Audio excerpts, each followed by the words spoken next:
একজন ফুটবলারের দেশপ্রেম দেখতে চান তবে দেখুন এমিলিয়ানো মার্টিনেজকে। দেখুন এই দৃশ্যটি, গোলবারে দাঁড়িয়ে কাঁদছেন এমি।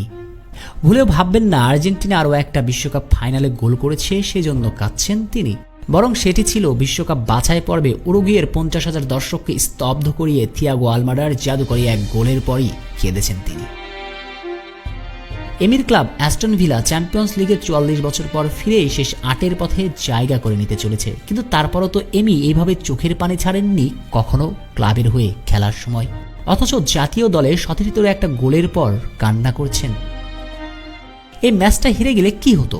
আর্জেন্টিনার কি অনেক বেশি ক্ষতি হতো? মোটেও কিন্তু নয়, বরং বাস্তবতা বলছে এই ম্যাচ হারলেও বিশ্ব চ্যাম্পিয়নরা খুব সহজে চলে যেত বিশ্বকাপে। সেই অর্থে ভাবলে এই ম্যাচটা হারলেও খুব একটা যায় আসতো না, কিন্তু এমি যে আর্জেন্টিনার জার্সিতে একটা ম্যাচও হারতে চায় না। তার কাছে সবকিছুর ঊর্ধ্বে দেশপ্রেম। ক্লাবের হয়ে 10টা গুরুত্বপূর্ণ ম্যাচের চেয়েও জাতীয় দলের হয়ে একটা সাধারণ ম্যাচও অনেক বেশি গুরুত্ব বহন করে। এমি জাতীয় দলের জার্সিতে একটা ম্যাচ জিততে কতটা নিবেদন ঢেলে দেন সেটা এই সংখ্যাতত্ত্বের হিসেবেই স্পষ্ট করা যাবে। এখন পর্যন্ত এই গোলকিপার জাতীয় দলের হয়ে খেলেছেন 50 ম্যাচ। এই 50 ম্যাচ খেলে রেখেছেন 36টি ক্লিনশিট, যেখানে অনেক গোলকিপার জাতীয় দলের জার্সিতে পুরো ক্যারিয়ার মিলেও 36টি ক্লিনশিট রাখতেই পারেননি, সেখানে মাত্র 6 বছরে জাতীয় দলে খেলে এমন অর্জন তার। হিসাবের তালিকাটা বলছে জাতীয় দলে নিজেকে নিংড়ে দিতে কতটা উদ্গ্রীব থাকেন এই গোলকিপার। দেশের জন্য নিজেকে কিভাবে নিংড়ে দিতে সবসময় প্রস্তুত থাকেন তিনি, এই সংখ্যাতত্ত্ব তো সেটারই প্রমাণ দিল।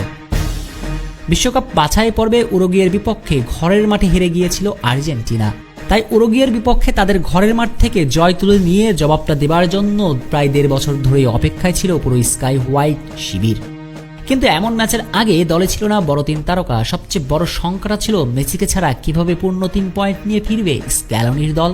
এমন পাহাড় সম ম্যাচে মাঠে নেমে শুরুটাও ভালো হয়নি তাদের। প্রথম 20 মিনিটে একেবারে ছন্ন ছাড়া ফুটবল খেলে সমর্থকদের ভাবনায় ফেলেছিলেন বেশ।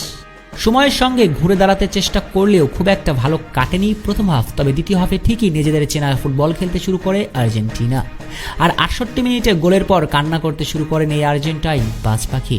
এতেই ফুটে ওঠে এমির দেশের প্রতি প্রেম, আর এই দেশপ্রেমটাই এমিলিয়ানোকে করেছে অন্য সবার থেকে আলাদা।